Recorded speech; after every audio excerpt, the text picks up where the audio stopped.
Good day, everyone. Welcome to Real Conservative Headline News. I'm your host, Nathaniel Rajkumar. Minister of Energy and Energy Industries, Dr. Rudal Motilal, recently met with Grenadian officials, including Prime Minister Dickon Mitchell, Attorney General Claudette Joseph, and key advisors to discuss strengthening cooperation in the energy sector. The meetings took place over the weekend of August 23rd and 24th, 2025, following a mandate given to Minister Motilal by Prime Minister Kamla Persad-Bissessar during the swearing-in ceremony of cabinet members on May 3rd, 2025.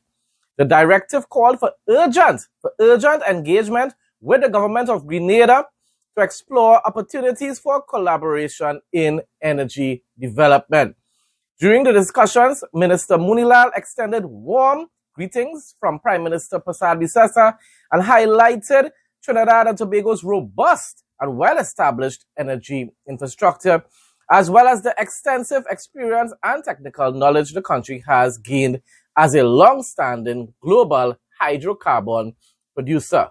The renewed talks build on a 2012 memorandum of understanding between Trinidad and Tobago and Grenada for cooperation in energy development. Minister Motilal emphasized Trinidad and Tobago's readiness to share its oil and gas expertise to support Grenada's emerging energy sector. And of course, once those discussions go as planned, Grenada is going to benefit people. Just like how Guyana is flourishing, I wish the best for Grenada as well.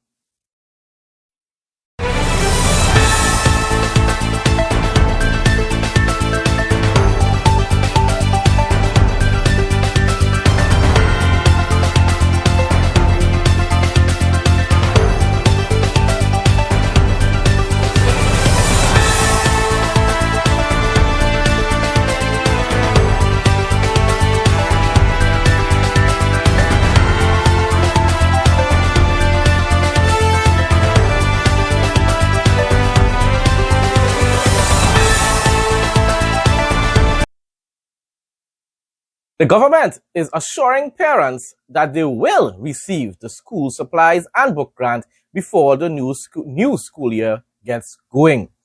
There are some concerns because a lot of parents thus far haven't received any sort of notification of whether they have been approved for receiving the grants as yet.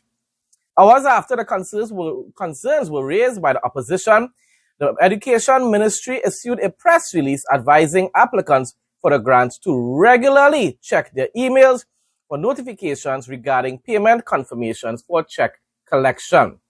The release stated that 5,248 payments have been made to date, with 14,752 payments still outstanding. That's a significant amount, and I hope and pray that they are really able to ensure that those individuals can receive the grant in time for the new school year.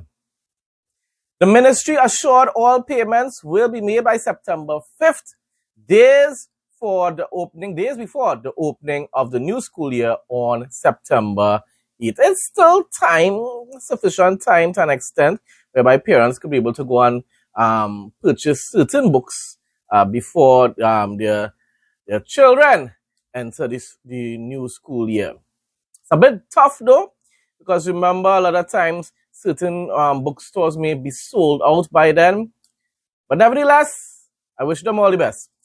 The Education Ministry said school supplies and book grant payments were being forwarded to the bank account numbers provided, and from tomorrow, check collection will be available at education district offices nationwide between 9 a.m. and 3 p.m. So people, if it is you haven't received the monies in your bank account, from what they're saying there, you can collect your checks at the education district offices nationwide.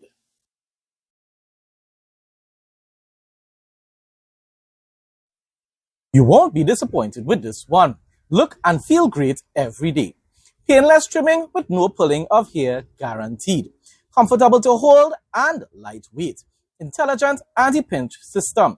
safety travel lock, accurate and painless trimming, durability 100% quality, fast charging. To place an order, call or WhatsApp 868-762-6589.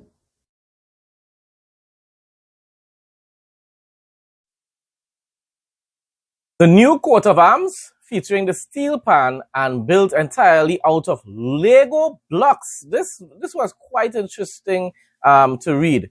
Was presented to President of the Republic of Trinidad and Tobago, Christine Carla Kangaloo, on Tuesday.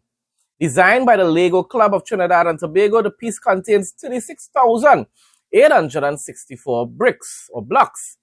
In a heartfelt speech, President Kangaloo expressed pride in the club's achievement, noting that the young creators have reinforced and demonstrated what it means to be a citizen of Trinidad and Tobago.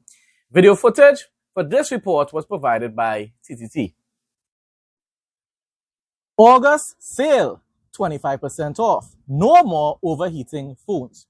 Cool your phones in seconds. Prevents damage to phones and battery issues. Better gaming experience and streaming. USB powered and fast charging. Lightweight and quiet. Ideal for kids and adults. Works with all smartphones. Makes a great gift. Enjoy free island-wide delivery.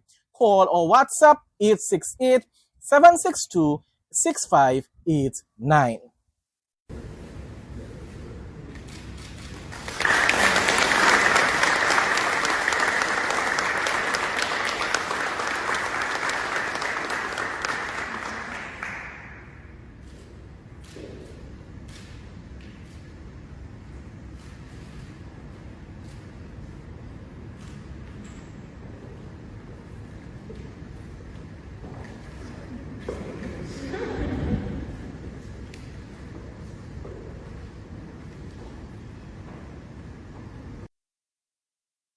The Ministry of Works and Infrastructure is continuing to serve the Moruga Tableland community.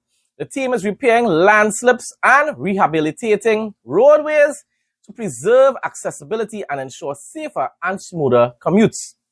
On Kunjal, I believe it's Kunjal Road, 2.1 kilometers, the ministry's Highways Division, supported by the Princestown Regional Corporation, executed slope stabilization works to address land slippage caused by oversaturation of the roadside. The area was carefully backfilled, reinforced, and the roadway fully reinstated. No patches or anything like that, people. Fully reinstated. The team is now advancing sectional rehabilitation to deliver a resilient surface on Kunjal Road, providing a safe alternative while landslip repairs continue on Mandingo, Realize, Lengua, and nearby roads. Of course, if I'm pronouncing the word incorrectly, well, sorry about that. I'm not really, I'm not aware of that particular place or that particular road in that area. So I'm just pronouncing it how it looks to me.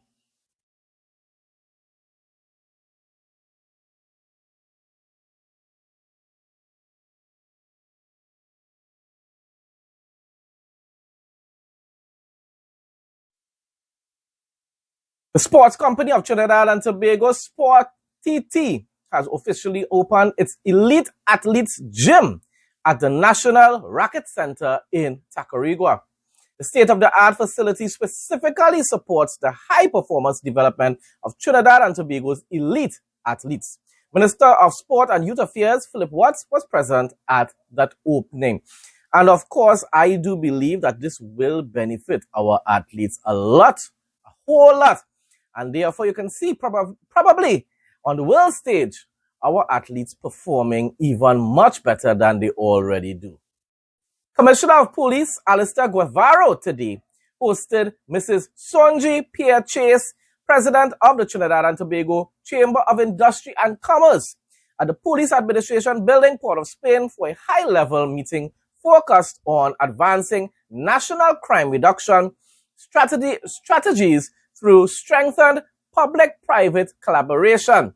Also in attendance were Assistant Commissioner of Police Michael Pierre, Senior Superintendent Winston Maraj and Senior Superintendent Clint Arthur. Of course, that definitely, as someone said, it seems as though they're looking for investment from the private sector in order to restore law and order here in Trinidad and Tobago, and I fully support that. It was a landmark day in the advancement of local sports in Trinidad and Tobago. The Sport Company of Trinidad and Tobago, in partnership with the Ministry of Sport and Youth Affairs, officially launched the Elite Athletes Gym at the National Racquet Center in Tacarigua. The gym is geared to equipping athletes with the tools, training, environment and resources needed to excel on the regional and international stage. Minister of Sport and Youth Affairs Philip Watts officially opened the gym with the ribbon cutting ceremony before getting a tour of the facility and its unique services along with members of the media. It is not just a building fitted with modern equipment. It is a space dedicated to nurturing potential, healing injuries, and maximizing performance. And let me emphasize this clearly. For all of our elite athletes selected under national programs, this gym is yours. Fully and freely accessible. You do not have to worry about cost because no price should stand in the way of preparation, of recovery, or of pursuit of excellence. CEO of the Sports Company of Trinidad and Tobago, Jason Williams, explained the need for a gym of this nature in the eastern region. So we would have recognized over time that the access to elite gyms will not be readily accessible to persons throughout the country. Casey Crawford Stadium is where we would have the base of all the major gym right now, high performance gym that is. And you have athletes from all over the country, from as far as Toko down to south, deep south that is, and they all have to come to Port of Spain to utilize the gym and get access to service. So by having this gym in Tacarigua here today, and then the next one that we're going to open by the mid of September in Cuba, it gives a wider spread in terms of who can have access to the same facility without having to make the trek into Port of Spain. So it's really about spreading the wealth, if you want to call it that. Williams also highlighted that further upgrades are expected at major stadiums such as Larry Gomes, Manny Ranjan, Atto Bolden, Hazy Crawford and Dwight York. Adrian Lazar, TTT Sport. Regional news from Guyana. From overcrowding and poor conditions to a modern correctional hub that's built for the future. New headquarters for the prison service, safer, more humane cell blocks, trade shops and vocational school for inmate training, upgraded staff facilities and healthcare services. Over the past 5 years, the government has successfully designed and completed over $4 billion in projects at the Lusignan complex. By the end of this year, over $500 million would have been invested to further enhance and modernize the prison service facilities. This isn't just about new buildings, it's about creating second chances, safer communities, and a stronger Guyana. I, of course, hope and pray, as I keep saying over and over again, that other nations, including Trinidad and Tobago, will follow the example and the precedent being set by the Irfaan Ali administration. I honestly admire him a lot. Some more news from Guyana. Commuters can now look forward to improved travel and reduced congestion, as President Dr. Irfaan Ali on Monday officially opened the new $10.1 billion Great Diamond to Busby Dam Highway. At the commissioning ceremony, President Ali emphasized that the new road is more than just concrete and asphalt. It's a symbol of the government's strategic vision and commitment to improving the lives of all Guyanese. And I keep saying that over and over again. The Irfaan Ali administration, the PPP Civic, serves all the citizens of Guyana equally. Some news from Jamaica. Jamaica's disaster preparedness and response capacity has been strengthened with the handover of drones under the National Resources Canada Technical Assistance Partnership Project. The drones presented to representatives of the Ministry of Economic Growth, on job creation during a handover ceremony at the High Commission of Canada in Kingston on Monday. This will enhance Jamaica's disaster monitoring capabilities and deliver vital data to inform planning and response and planning and emergency response. I wonder if we have that here in Trinidad yet. Once again, we can inspire each other throughout the Caribbean, but definitely I still do hope personally that Jamaicans will give the opposition party a chance to govern the country, and let's see how they can do. Farmer reaps 100-pound yellow yam in Jamaica. 100-pound tuber had been hiding beneath the soil of Woodland Witters Farm in Advent Drive, Mandeville, Manchester, growing quietly for more than a year. I grew up in the farmer said, I grew up in a farming community, and the biggest yellow yam I've seen before was about 30 pounds. Witter, 57 years of age, said in disbelief, "This one, I have never seen anything like it before." And definitely that sounds very, very, very amazing. I wonder if it's still probably soft enough to cook though. But who knows? Even though it probably reached that size, maybe just maybe they may be able to still make a profit, sell it, or probably keep it as a souvenir. I don't know what's going to happen to that. Honestly speaking, I think it's better that they try to find a way to preserve it. I don't keep it as a souvenir. That's just my personal opinion, of course. Now for some international or travel or just interesting facts, news. There are now more missions scheduled to land on the moon in the next 6 years than in the past 6 decades.